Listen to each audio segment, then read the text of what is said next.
मेरा नाम नेहा सक्सेना है और जैसे कि मैंने बताया है कि मैंने अपने चैनल पे एक नई सीरीज़ स्टार्ट की है जो कि एग्ज़ाम को टारगेट करने के लिए not only for UP LT exam है।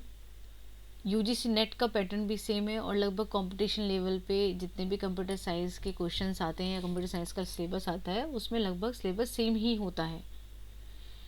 तो मैंने उसी की कोशिश की है कि मैं हर एक सब्जेक्ट के यानी हर एक यूनिट के कुछ इंपॉर्टेंट टिप्स और कुछ उनसे इनके रिगार्डिंग इंपॉर्टेंट क्वेश्चंस को रिवाइज कर सकें। ठीक है, क्योंकि अभी हमारे पास इतना समय नहीं है कि हम हर एक यूनिट को हर एक टॉपिक को रिवाइज करें, क्योंकि समय बहुत कम है हमारे पास। तो मैंने कोशिश की है कि हर एक यूनिट के कुछ इम्पोर्टेंट टॉपिक्स को कवर करने की। सो स्टार्ट करते हैं क्वेश्चन नंबर 1 से, जो कि है कन्वर्जन, है ना। क्वेश्चन गिवन है, what is the octal equivalent of the binary given number is that.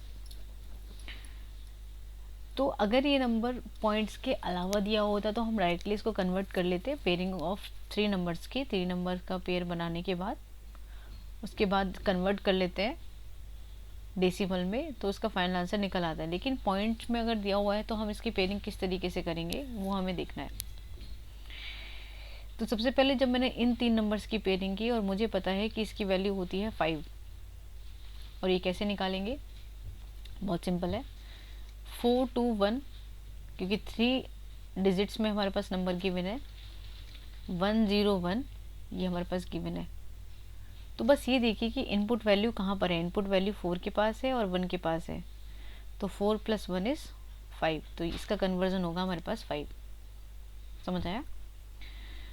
उसी तरीके से 100 100, इसका अगर मैं कन्वर्जन देखूं तो हमारे पास इनपुट यूनिट्स 1 के लिए भी नहीं है, 2 के लिए भी नहीं है, लेकिन 4 के लिए है, तो इसका आंसर होगा हमारे पास 4। तो इसका कन्वर्जन होगा 4, और इसके कन्वर्जन अगर हम करेंगे तो ये होगा हमारे पास 6। ये तो हुआ पॉइंट से पहले की बात। अभी देखिए ऑप्शंस देखने में तो हमें बहुत आसानी से आंसर मिल रहा है कि ऑप्शन नंबर 2 होगा, लेकिन अगर यहाँ पर ही 6 4 5 आ जाता तो हम कैसे एनालिसिस करते कि पॉइंट के बाद की वैल्यू का आंसर कितना होगा। तो जिस तरीके से हमने 3 नंबर्स यहाँ पे पेयरिंग की है उसी तरीके से 3 नंबर्स की पेयरिंग इधर भी होगी, क्योंकि ये 3 नंबर्स को पेयर करने के बाद इसका आंसर मिल रहा है हमारे पास 7, लेकिन यहाँ पर केवल 2 ही नंबर्स हैं, तो हम यहाँ पर एक एक्स्ट्रा जीरोस ऐड कर सकते हैं, और एक्स्ट्रा जीरोस ऐड करने के बाद इसका आंसर होगा हमारे पास 2। तो ऑक्टल कन्वर्जन इसका होगा 645.72, ये इसका फाइनल आंसर है। ठीक है, नेक्स्ट क्वेश्चन पे मूव करते हैं। What is the difference between these binary numbers. तो सबसे पहले हमारे पास तरीका ये है, या तो मैं इस बाइनरी नंबर को कन्वर्ट करूं, जो कि इसका आंसर होगा 144 कन्वर्जन करने के बाद, और इसको कन्वर्ट करूं तो ये होगा 121। आई होप कन्वर्जन तो हम निकाल सकते हैं। तो 144 को अगर मैं माइनस करना चाहूँ 121 से तो इट वुड बी 23, करेक्ट है। और 23 का बाइनरी नंबर कितना होता है हमारे पास 10111। सो इसका आंसर आएगा ऑप्शन नंबर 3। लेकिन सब्ट्रैक्शन करने के लिए हमारे पास इतना समय नहीं होता है कि पहले हम इसको कन्वर्ट करें, उसके बाद इनको सब्ट्रैक्शन करें और फिर से कन्वर्जन करें। तो इस क्वेश्चन को सॉल्व करने के लिए टिप्स यही है, 1 - 0 it would B 1, 0 - 0 it would be 0, and 1 - 1 it would be again 0। तो इन टिप्स से भी हम सब्ट्रैक्शन निकाल सकते हैं। ठीक है, मूव करते क्वेश्चन नंबर 3 पे। एक सिंटेक्स या फिर एक एक्सप्रेशन हमारे पास दिया हुआ है और ये कह रहा है कि उसका मिनिमम यानी मिन टर्म एक्सप्रेशन हमको निकालना है। तो इसको कैसे सॉल्व करेंगे। सबसे पहले इस गिवन एक्सप्रेशन को लिखिए PQ + QR' + PR'। ओके, क्या इस PQ के साथ में R + R' लिखा जा सकता है। जी बिल्कुल, क्योंकि आर प्लस आर डैश की वैल्यू हमारे पास कितनी होती है 1 बूलियन एक्सप्रेशन से, ठीक है। और उसके बाद हमारे पास एक्सप्रेशन है Q R dash plus P R dash, और इस क्यू आर डैश में भी हम पी प्लस पी डैश की मल्टीप्लाई कर सकते हैं, और यहाँ पर है P R dash, that means इसमें भी मल्टीप्लाई अगर मैं करूँ क्यू प्लस क्यू डैश की तो चल सकता है काम, है ना।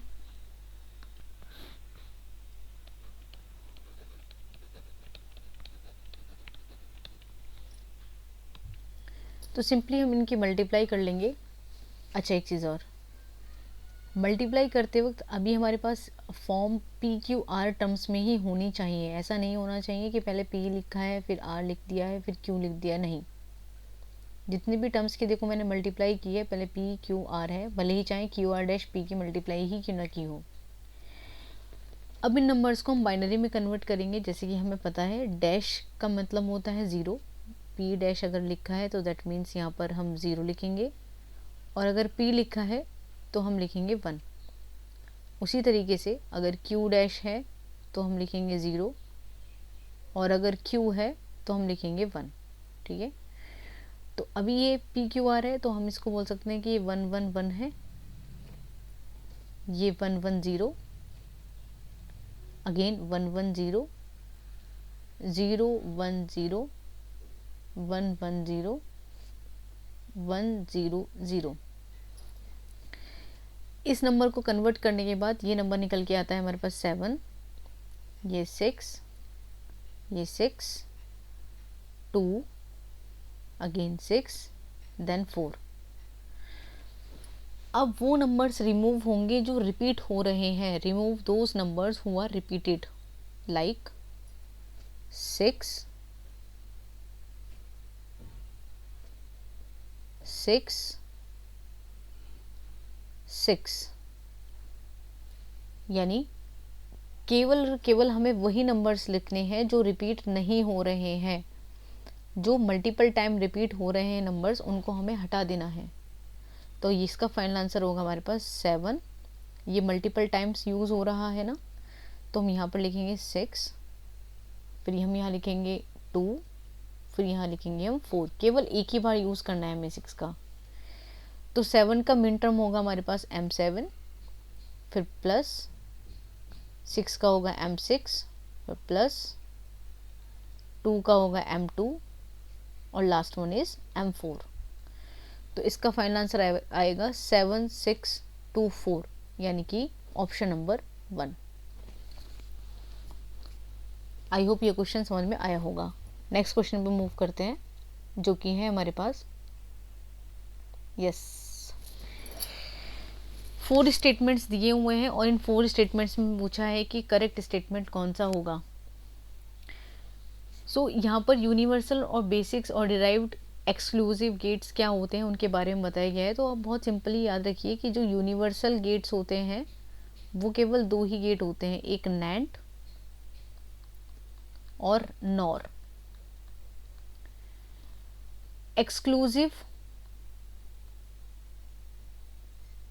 और डिराइव्ड गेट कौन से होते हैं, यानी एक्सक्लूसिव और डिराइव्ड दोनों सेम ही बात है डिराइव्ड गेट और एक्सक्लूसिव गेट के लिए। तो वो होते हैं हमारे पास एक्सॉर और एक्सनॉर। लेकिन इस क्वेश्चन में हमसे पूछा गया है यूनिवर्सल के बारे में, है ना। यानी कि अगर फर्स्ट वाले की बात करूं तो यहाँ लिखा है फर्स्ट एक्सॉर इज यूनिवर्सल, नहीं, ये तो हमारे पास डिराइव्ड और बेसिक्स होता है। XNOR is a basic gate, नहीं, ये भी ऑप्शन गलत है। लेकिन अगर मैं यहाँ बात करूँ एक्सॉर इज डिराइव्ड, तो हम बोलेंगे कि yes, option number 3 is correct, ठीक है। तो 2 तरीके के गेट्स होंगे, यूनिवर्सल और एक्सक्लूसिव डिराइव्ड। एक्सक्लूसिव और डिराइव्ड को ही सेम नाम दिया गया है, एक्सक्लूसिव डिराइव्ड दोनों सिमिलर ही होते हैं, एक्सॉर और एक्सनॉर, ठीक है ना। नेक्स्ट क्वेश्चन है हमारे पास A.A' प्लस A। अभी कुछ इंपॉर्टेंट पॉइंट्स अगर मैं देखूं तो यहाँ पे अगर मैं A कॉमन ले लूँ इन दोनों में से, तो यहाँ पर बचेगा हमारे पास A' प्लस 1। और जब भी प्लस 1 यूज़ होता है तो जैसे अगर ए डैश प्लस 1 है तो हम इसको डायरेक्टली बोल देते हैं कि ये ए डैश की वैल्यू है, ठीक है ना। तो अगर मैं ए के साथ में इसको लिखूँ ए डैश, तो ए और ए डैश कितना होता है 0, तो इसका फाइनल आंसर कितना होगा हमारे पास 0। ये question number this one is repeated, तो हम इसको छोड़ देंगे, जो कि इसका आंसर है question number 3, option number 3। Question number next में दिया हुआ है कि आपको सिंप्लीफाई करना है कि विच टर्म इज़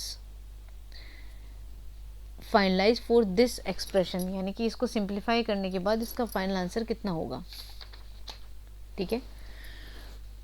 तो एक बार इसको सॉल्व कर लेते हैं। इसका मतलब है कि ए बी डैश की मल्टीप्लाई सी के साथ में, तो A B dash C plus फिर लिखा है ए बी और बी डैश, फिर डी, फिर ए डैश बी डैश की मल्टीप्लाई बाई सी। अभी जब सी की मल्टीप्लाई हम सेम नंबर में करेंगे ना, तो हम इसको केवल वन टाइम में लिखेंगे, यानी कि इसको लिखेंगे ए बी डैश सी, यानी ऐसे समझिए C multiply C it would be C, C dash multiply C dash it would be C dash. लेकिन सी और सी का कॉम्प्लीमेंट अगर हम यूज़ कर रहे हैं तो उसको हम ज़ीरो यानी कि नेगलेक्ट मान लेते हैं, ठीक है। तो उसी तरीके से बी और बी डैश भी नेगलेक्ट, यानी इसको छोड़ेंगे, और इधर मल्टीप्लाई करने पर आएगा हमारे पास ए डैश बी डैश और सी, ठीक है। दोनों में अगर मैं कॉमन देखूं तो मेरे पास आ रहा है बी डैश और सी कॉमन, तो इसके पास बचेगा ए प्लस ए डैश। और जैसा कि हमने पीछे भी देखा कि ए प्लस ए डैश अगर आ जाएगा तो हम इसको भी 1 मान लेते हैं, A plus A dash is equals to 1। तो इसका आंसर होगा हमारे पास बी डैश सी, यानी कि ऑप्शन नंबर 1। ये कुछ इंपॉर्टेंट टिप्स हैं जो कि हमें पता होने चाहिए कॉम्प्लीमेंट्री बूलियन एक्सप्रेशंस को सॉल्व करने के लिए कैसे कर सकते हैं। नेक्स्ट क्वेश्चन मूव करते हैं। ये क्वेश्चन है और इसके ये 3 ऑप्शंस हैं कि full adder circuits require 2 inputs and 2 output, option number B 2 inputs and 3 outputs, option number C 3 inputs and 2 outputs, और option number D 3 input and 1 output. तो फुल एडर सर्किट को समझने के लिए हमें 2 बातें ध्यान रखनी होंगी। एक होता है हाफ एडर, जो कि केवल 2 इनपुट यूनिट्स के लिए यूज़ किया जाता है, जिसकी ट्रुथ टेबल होती है 0 0 0 1 1 0 1 1 और एक आउटपुट होता है, ठीक है। लेकिन फुल एडर को सॉल्व करने के लिए 3 इनपुट यूनिट्स का यूज़ करते हैं। जैसे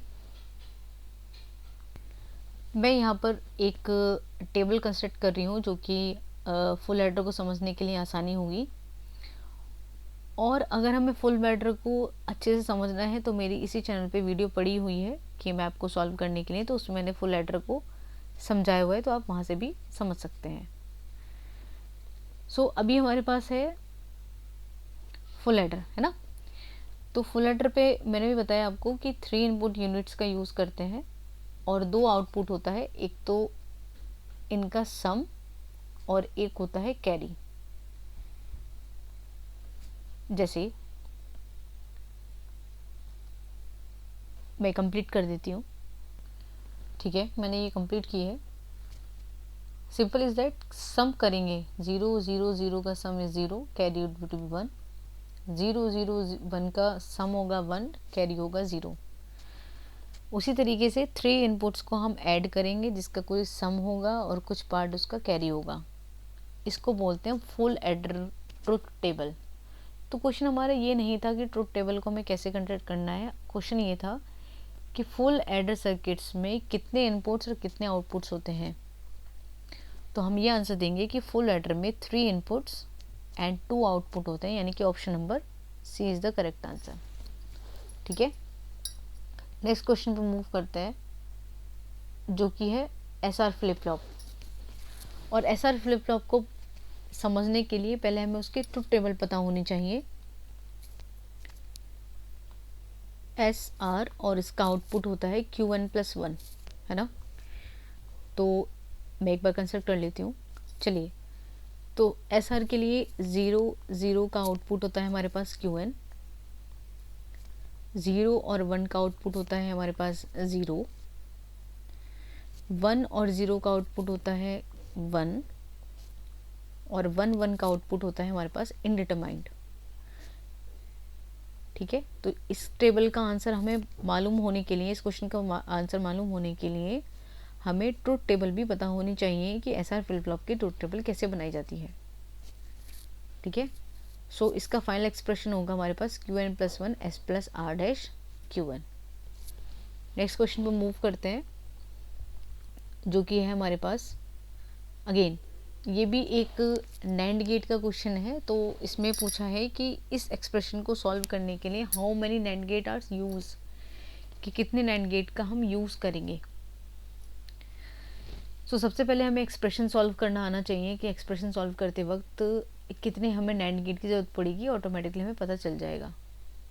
सो अगर इस एक्सप्रेशन की बात करूँ मैं, तो इसको मैं लिख सकती हूँ ए डॉट बी का होल डैश, आई होप ये पता होगा, और c प्लस डी को अगर मैं ऐसे ही लिखूँ तो एक एक्सप्रेशन से तो हमें ये मालूम चल रहा है कि एक नैंड गेट तो यहाँ पर यूज़ होगा ही होगा, तो 1 नैंड गेट तो यहाँ पर यूज़ करेंगे क्योंकि ये नैंड गेट का एक्सप्रेशन है।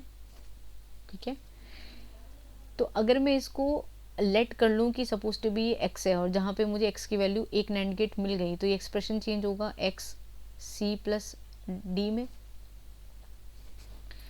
जिसका मतलब होगा x c plus x d. ठीक है, x c plus x d अगर करें तो इस एक्सप्रेशन को हम लिख सकते हैं एक्स सी डैश और एक्स डी डैश का भी होल डैश। ठीक है, तो एक नैंड गेट हमें यहाँ से मिल गया, दूसरा नैंड गेट हमें यहाँ मिलेगा, है ना, तीसरा नैंड गेट मुझे यहाँ मिलेगा, और चौथा नैंड गेट इनका होल डैश पे मिलेगा। ठीक है, तो टोटल कितने नैंड गेट यूज़ होंगे इस एक्सप्रेशन को सॉल्व करने के लिए? 4। तो इस क्वेश्चन का आंसर आएगा ऑप्शन नंबर 4। नेक्स्ट क्वेश्चन पर मूव करते हैं।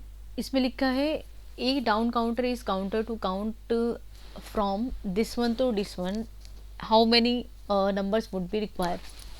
तो ये इम्पोर्टेंट है, तो आपको ध्यान रखना है। एक तो आता है अप काउंटर के बारे में पूछने के लिए, एक आता है डाउन काउंटर के बारे में पूछने के लिए। तो जब अप काउंटर के लिए कहेगा तो हम बोलेंगे कि एक्सप्रेशन होगा 0 टू 2's पावर n-1, लेकिन डाउन काउंटर के लिए होगा 2's पावर n-1 टू 0। तो अभी हमारे पास क्वेश्चन है डाउन काउंटर के लिए, तो इसका आंसर होगा 2n-1 टू 0, यानी कि ऑप्शन नंबर बी। उसी पर बेस ये क्वेश्चन है, a 6 bit counter use to count from 0 to n। तो इस एक्सप्रेशन को हम सॉल्व करेंगे 0 टू 2's पावर n-1 से, ना, जहाँ पर n की वैल्यू हमारे पास कितनी दी हुई है 6 बिट। तो हम बोलेंगे 0 टू 2's पावर 6-1, और 6-1 it would B 2's power 5, और 2's पावर 5 होता है हमारे पास 63। तो इसका ऑप्शन आएगा ऑप्शन नंबर डी। ठीक है, उसी तरीके से अगर 8 बिट दिया होता तो 8 बिट के अकॉर्डिंग कैलकुलेट करते। नेक्स्ट क्वेश्चन पे मूव करते हैं, और हमारे पास नेक्स्ट है a computer with 32 bit word size is use to 2's complement to represent the number 32 bit again, है ना। लेकिन इसको एक्सप्रेशन को सॉल्व करने के लिए हमारे पास डायरेक्ट फॉर्मूला होता है, वो होता है -2's power n-1 to 2's power n-1 -1। तो अकॉर्डिंग टू दिस क्वेश्चन हमारे पास n की वैल्यू है 32, तो ये होगा -2's power 32 -1 to 2's power 32 -1 तो 32 -1 इट वुड बी 31। तो ऑप्शन नंबर सी। ठीक है, नेक्स्ट है हमारे पास -11 का साइन नंबर क्या होगा, ये हमें बताना है। तो -11 का पहले हमें चेंज करना पड़ेगा। अच्छा, एक चीज़ और, एक होता है साइन, एक तो होता है मैग्नीट्यूड, है ना। तो अगर मैं +11 की वैल्यू निकालूंगी तो +11 की वैल्यू हमारे पास आएगी 1011, लेकिन माइनस वैल्यू गिवन है तो हम एक इनपुट ऐड करेंगे आगे, वो होगा हमारे पास 1, जो कि रिप्रेजेंट करेगा माइनस को।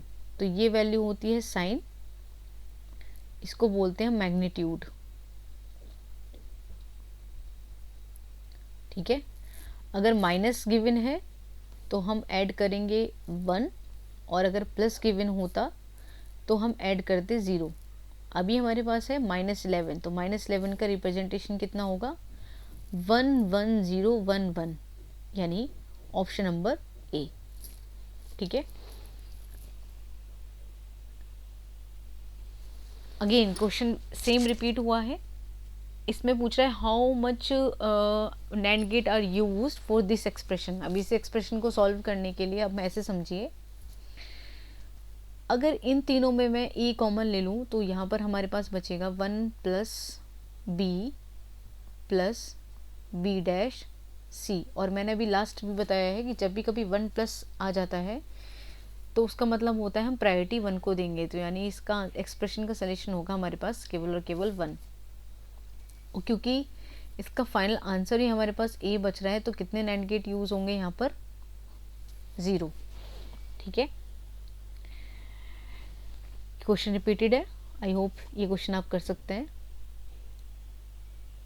नेक्स्ट क्वेश्चन में पूछ रहा है 1001 का 2's कॉम्प्लीमेंट। तो 2's कॉम्प्लीमेंट कैसे निकालते हैं? सबसे पहले 2's कॉम्प्लीमेंट निकालने के लिए हमें 1's कॉम्प्लीमेंट पता होना चाहिए, और 1's कॉम्प्लीमेंट का मतलब होता है reversing of the binary digits. यानी अगर 1 है तो 0 एक्सप्रेशन, 0 है तो 1, तो इस एक्सप्रेशन को बोलेंगे हम ये इसका 1's कॉम्प्लीमेंट है। और 1's कॉम्प्लीमेंट निकालने के बाद अगर हम +1 ऐड कर देते हैं, और ऐड करने के बाद जो सोल्यूशन आता है उसको हम बोलते हैं 2's कॉम्प्लीमेंट, यानी 1 1 1 0, ये हुआ इसका 2's कॉम्प्लीमेंट। तो 2's कॉम्प्लीमेंट 0 1 1 1 का एक्सप्रेशन सॉल्व करेंगे तो आई होप ये तो पता है कि प्लस में ही आएगा आंसर, है ना। तो अभी क्योंकि ऑप्शन से मिस्टेक है तो इसका आंसर बोलेंगे हम +7। ओके, ये ऑप्शंस में मिस्टेक है क्योंकि हमारे पास 0 आ रहा है। अगर यहाँ पर 1 बचता तो हम एक्सप्रेशन को बोल सकते थे कि ये -7 आएगा। ठीक है, तो इट वुड बी इसका फाइनल आंसर। नेक्स्ट चलते हैं,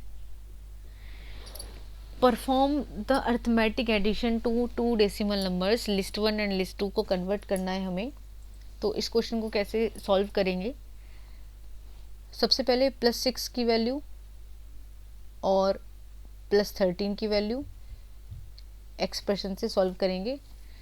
तो +6 आएगा हमारे पास 4 डिजिट्स के रिगार्डिंग 0 1 1 0, है ना। और इसके लिए आंसर आएगा हमारे पास 1 1 0 1। ठीक है, लेकिन अगर मैं -6 की वाली बात करूं तो अगेन वही बात है कि अगर मैं इसका 2's कॉम्प्लीमेंट निकाल देती हूँ तो वो -6 की वैल्यू होगी, और +13 का अगर 2's कॉम्प्लीमेंट निकाल देते वो -13 की वैल्यू होगी। और अभी पीछे ही मैंने इसका माइनस का वैल्यू निकालना बताया है कि 1's कॉम्प्लीमेंट 2's कॉम्प्लीमेंट कैसे निकालते हैं, तो आप इजीली निकाल सकते हैं। नेक्स्ट चलते हैं, क्वेश्चन में गिवन है the functional difference between SR flip flop and JK flip flop is. तो बड़ा अच्छा है स्टेटमेंट है ये, इसका आंसर होगा ऑप्शन नंबर सी। तो फंक्शनल डिफरेंस बिटवीन SR और JK कितना होता है? Both inputs are 1। ठीक है, ये क्वेश्चन रिपीटेड है और इसका आंसर हमें पता है 2's power n - 1 to 2's power n - 1, यानी ऑप्शन नंबर 1। ओके, ये देखिए इस एक्सप्रेशन में पूछा है कि how much multiplexes are used to solve this expression, यानी इस एक्सप्रेशन को सॉल्व करने के लिए कितने हमें मल्टीप्लेक्सेस की नीड होगी। तो कोशिश करते हैं इसको सॉल्व करने की। सबसे पहले इस एक्सप्रेशन को लिखते हैं A dash B dash C plus A dash B dash C dash, और मुझे इजीली दिख रहा है कि अगर मैं कॉमन ले लूँ इसमें से कितना ए डैश और बी डैश, तो हमारे पास बचेगा सी प्लस सी डैश, और सी प्लस सी डैश को हम नेगलेक्ट मानेंगे तो बचेगा कितना मेरे पास सिर्फ ए डैश और बी डैश, और ए डैश बी डैश को हम कितना लिख सकते हैं ए प्लस बी का होल डैश। और क्योंकि मल्टीप्लेक्सेस की बात पूछ रहा है तो कितने मल्टीप्लेक्सेस यहाँ पर यूज़ होंगे 2x1 यानी केवल 2। ठीक है, ये क्वेश्चन रिपीटेड है और इस एक्सप्रेशन को हम आसानी से सॉल्व भी कर सकते हैं। कैसे करेंगे सॉल्व, अभी करते हैं। एक्सप्रेशन है हमारे पास ए बी और बी डैश सी प्लस ए सी। तो सबसे पहले मल्टीप्लाई कीजिए, मल्टीप्लाई करने के बाद इस एक्सप्रेशन को मिनिमाइज़ करना पड़ेगा। जैसे कि मल्टीप्लाई अगर हम करें तो ये होगा हमारे पास ए सी प्लस ए बी सी। ठीक है, या फिर इस एक्सप्रेशन को हम दूसरे तरीके से भी सॉल्व कर सकते हैं, मैंने पीछे अभी डिस्कस किया है, तो आप लोग उस तरीके से सॉल्व करके देखिएगा। ये बहुत इंपॉर्टेंट क्वेश्चन है और ये इसकी याद मैं शॉर्ट ट्रिक बताने वाली हूँ कि इस एक्सप्रेशन को हम कैसे सॉल्व कर सकते हैं। वैसे तो हम इसको डायग्राम बना के भी एनालिसिस कर सकते हैं कि कितने number of multiplexes will be required to design a 16:1 multiplexer, but मैं इसका आसान तरीका बताती हूँ करने का। आप सबसे पहले ना कंस्ट्रक्ट कीजिए एक टेबल। तो सबसे पहले लिखिए गिवन मग्स, कितना हमें मग्स गिवन है, given mugs to be implemented और कितना रिक्वायरमेंट है। ठीक है, तो अभी गिवन है हमारे पास 2:1 और कितना हमें डिज़ाइन करना है 16:1। तो इस एक्सप्रेशन को सॉल्व करने के लिए टूज में हम जितना ब्रेक कर सकते हैं उतना ब्रेक करेंगे। जैसे अगर मैं 16 को 2 से डिवाइड करूं, प्लस 16 के बाद 2 का आता है 8 डिवाइड बाई 2, फिर आएगा 4 डिवाइड बाई 2, फिर आएगा 2 डिवाइड बाई 2। यानी सिंपल इज दैट इस नंबर को हमें जब तक मिनिमाइज करना है जब तक 2 माइनर में ना आ जाए। ठीक है, तो पहले 16, फिर 8, फिर 4, फिर 2। तो 16 divide by 2 is 8, 2 divide by 8 is 4, 4 divide by 2 is 2, 2 divide by 2 is 1। तो 8 plus 4 plus 2 plus 1 it would B 15। तो इसका आंसर आएगा हमारे पास 15। ये बहुत आसान तरीका है कि जितना भी नंबर दिया है उस नंबर से हमें जब तक डिवाइड करना है जब तक हम 2 के लीस्ट पार्ट तक ना आ जाए। आई होप इस पूरे लेक्चर में हमने कुछ इम्पोर्टेंट टॉपिक डिस्कस किए होंगे, कुछ इम्पोर्टेंट टिप्स हमने जाने होंगे। उम्मीद करती हूँ कि उसी तरीके से मैं आगे भी आपको हर एक चैप्टर के हर एक यूनिट के कुछ इम्पोर्टेंट टिप्स और क्वेश्चंस में आपको ला के, ताकि आपको रिवाइज हो पाए यूपीएलटी एग्ज़ाम्स को टारगेट करने के लिए। तो इस सीरीज़ को हम कंप्लीट करने वाले हैं। सबसे पहले हमने यूपीएलटी का सॉफ्टवेयर इंजीनियरिंग के क्वेश्चंस को हमने देखा, फिर उसके बाद हमने आज डिस्कस किया डिजिटल इलेक्ट्रॉनिक्स का। नेक्स्ट लेक्चर में कोशिश करूँगी कि बेसिक्स ऑफ सी के बारे में बता पाऊँ, ताकि हम डेटा स्ट्रक्चर के कुछ इंपॉर्टेंट टॉपिक्स को भी कवर कर सकें। ठीक है, धन्यवाद।